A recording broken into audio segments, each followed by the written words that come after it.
ஆண்டவரும் இரட்சகருமாகிய இயேசு கிறிஸ்துவின் இனிய நாமத்தில் யாவருக்கும் அன்பின் வாழ்த்துக்களை தெரிவித்துக் கொள்கிறேன். அருமையான தேவ பிள்ளைகளே, புதிய நாள், புதிய நம்பிக்கை தின தியானத்தின் மூலமாய் இந்த நாளில் கூட உங்களை சந்திப்பதில் நமக்கு இந்த மகிழ்ச்சி அடைகிறேன். அல்லேலூயா. இன்றைக்கு கூட கர்த்தர் நமக்கு கொடுக்கிற வார்த்தை என்ன? பிலிப்பியர் நிருபம் 4ஆம் அதிகாரம் 4வது வசனத்தை வாசிக்க கேட்போம்.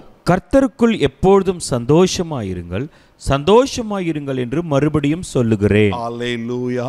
கர்த்தருக்குள்ள எப்போதும் சந்தோஷமாயிருங்கள் மறுபடியும் உங்களுக்கு சொல்லுகிறேன் என்று அப்போஸ்தலனாகிய பவுல் பிலிப்பி சபைக்கு சொல்லுகிறத நான் பார்க்கிறோம். இன்னைக்கு சந்தோஷமா இருக்கணும்னு தான் நினைக்கிறேன் பிரதர். ஆனால் என் சூழ்நிலைகளை பார்க்கும்போது, நான் கடந்து வர பாதைகளை திரும்பும் போது, எனக்கு இருக்கிற நிலைமைகளை யோசிக்கும் போது என்னால் எங்கே சந்தோஷமாக இருக்க முடியுது அப்படின்னு யோசிக்கிறீங்களா? இதே பிள்ளைல பிரச்சனை இல்லாத மனுஷன் யார் இருக்கா சொல்லுங்க பார்க்கலாம். எல்லாருக்கும் பிரச்சனை இருக்குது, எல்லாருக்கும் வேதனைகள் இருக்குது, எல்லாருக்கும் சோர்வுகள் இருக்குது. ஆனால் அதன் மத்தியில் நீங்கள நானும் சந்தோஷமாக இருக்கணுமா? எங்கள் வசனம் ரொம்ப அழகாக சொல்லப்பட்டிருக்கு. கர்த்தருக்குள் எப்பொழுதும் சந்தோஷமாக இருங்க. இன்றைக்கி உலகத்தான என்ன செய்கிறாங்கன்னா, சந்தோஷமாக இருக்கணும், இந்த கவலையை மறக்கணும், குடிக்கிறாங்க. இன்றைக்கி சந்தோஷமாக இருக்கணும்னு சொல்லி களியாட்டுகளுக்கு போகிறாங்க. சந்தோஷமாக இருக்கணும்னு சொல்லி பல விதமான உலக பிரகாரமான காரியங்களுக்கு போகிறாங்க. ஆனால் அந்த நேரத்தில் கொஞ்சம் சந்தோஷமாக இருக்கிற போல் இருக்குது. ஆனால் அதிலிருந்து வெளியே வந்தோடனே மறுபடியும் அதே சோகம், அதே கவலை, அதே கண்ணீர், அதே வேதனை தான்.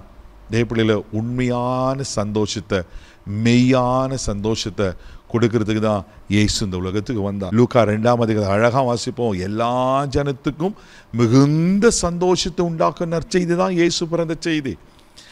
நீங்களும் நானும் துக்கமாக, வேதனையாக, கண்ணீரில் இருக்கக்கூடாதுன்றதுக்காக தான், நம்மளை ரட்சிப்பதற்காக தான் இயேசு உலகத்துக்கு வந்தார் அல்லவா? இன்றைக்கும் அவர் உங்களை பார்த்து சொல்கிறாரு, சந்தோஷமாக இருங்க, எனக்குள்ள சந்தோஷமாக. நீங்கள் ஆண்டவரை பற்றி கொள்ளுங்க, ஆண்டவரை சார்ந்து கொள்ளுங்க. தேவ பிள்ளைகளை, உண்மையாக சொல்கிறேன், உங்களை சுற்றிலும் பிரச்சனைங்க இருந்தாலும் ஒரு இனம் புரியாத தேவ சமாதானமோ ஒரு மகிழ்ச்சி உங்கள் இருதயங்களை ஆளுகை செய்யும். அல்லேலூயா. வேதத்தில் வாசிக்கிறோம். 1 தெசலோனிக்கர் புஸ்தகம் 5ஆம் அதிகாரம் 16 வசனத்தில் இதே அப்போஸ்தலனாகிய பவுல் தெசலோனிக்கே சபைக்கு சொல்லும் போது என்ன சொல்றாருன்னா, வாசிக்க கேட்போம். எப்பொழுதும் சந்தோஷமா இருங்கள். கர்த்தருக்குள்ள சந்தோஷமா இருக்கணுமா?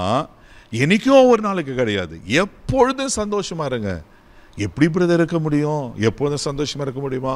தேவ பிள்ளைகளே, ஆமென். நீங்கள் தேவனோடு கூட இருப்பீங்கன்னா, கர்த்தருக்குள்ளே இருப்பீங்கன்னா, அவரோடு கூட வாக்கிங் வித் ஸ்பிரிட், ஆவியில் நடப்பீங்கன்னா, அவரோடு கூட நீங்கள் வாழ்வீங்கன்னா, நான் சொல்கிறேன், எப்போதும் சந்தோஷமாக இருக்க முடியும். ஆமென்.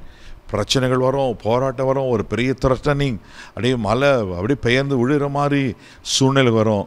ஆனால் ஒரு விசுவாசம் இருக்கும் தெரியுமா? ஒரு நம்பிக்கை இருக்கும். கர்த்தர் என்னோடு கூட இருக்கிறார், அவர் என்னை கைவிட மாட்டார், அவர் என்னை நடத்துவார், அவர் எனக்கு முன்னாடி போவார், கர்த்தனுக்காக யுத்தம் பண்ணுறாரு. விசுவாச அறிக்கைகளை செய்யும் போது நிச்சயமாக நீங்கள் எப்போதும் சந்தோஷமாக இருக்க முடியும். வேதத்தில் நான் வாசிக்கிறோம். சங்கீதரின் புஸ்தகம் 113ஆம் சங்கீதம் 9வது வசனம்.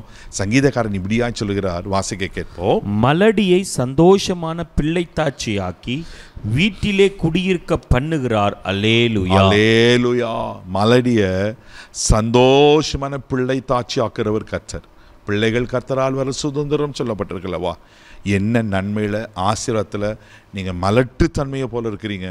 தேவ பிள்ளைகளை, கர்த்தர் உங்கள் மலட்டுத்தன்மையை அப்படின்னா உங்கள் ஆசீர்வாத குறைச்சலை மாற்றி உங்களை சந்தோஷப்படுத்தத்தான் போகிறார். நான் தேவ மனுஷனை இந்த நாளை உங்களுக்கு நான் டிக்ளேர் பண்ணுறேன், உங்கள் துக்கம் சந்தோஷமாய் மாறும். சோர்ந்து போகாதீங்க, துக்கத்தில் இருக்க மாட்டீங்க. உங்கள் துக்கம் சந்தோஷமாக மாறுவது, நீங்கள் சந்தோஷமாக இருக்க போகிறீங்க. ஆனால் ஒன்று, கர்த்தருக்குள்ளே இருங்க, கர்த்தரை பற்றி கொள்ளுங்க, கர்த்தரோடு வாழுங்க. எப்படிப்பட்ட சூழ்நிலை வந்தாலும் அவர் உங்கள் துக்கத்தை சந்தோஷமாக மாற்றுவார். கண்களை மூடி நாம் செபிக்கலாம். அன்பு தகப்பனே, உமக்கு நன்றி சொல்லி துதிக்கிறோம், ஸ்தோத்திரப்பா. கர்த்தருக்குள்ளே சந்தோஷமாக இருங்கள் என்று வாக்கு பண்ணியிருக்கீங்க ஆண்டவரே. பா ஆண்டவரே, யார் யார் என்னென்ன துக்கத்திலோடு காணப்படுகிறாங்களோ, இயேசுவின் நாமத்தில் நான் ஜெபம் பண்ணுறப்பா, எங்கள் துக்கங்கள் சந்தோஷமாய் மாறட்டும், வேதனைகள் மாறட்டும், கண்ணீர் மாறட்டும். ஆண்டவரே, உமக்கு ஸ்தோத்திரம். சுகம் உண்டாகட்டுங்கப்பா, நன்மையான காரியங்கள் வரட்டும், எல்லா மலட்டுத்தன்மைகள் மாறட்டுங்கப்பா. எல்லாம் ஆசீர்வதிப்பீராக. இந்த நாள் முழுதும் கரம் எடுத்து நடத்தும் கிருபைக்கு ஒப்பு கொடுக்கிறேன் இயேசுவின் மூலம் ஜெபம் பிதாவே, ஆமென். சந்தோஷமாக இருங்க, கர்த்தர் உங்களோடு கூட இருக்கிறார். God bless you.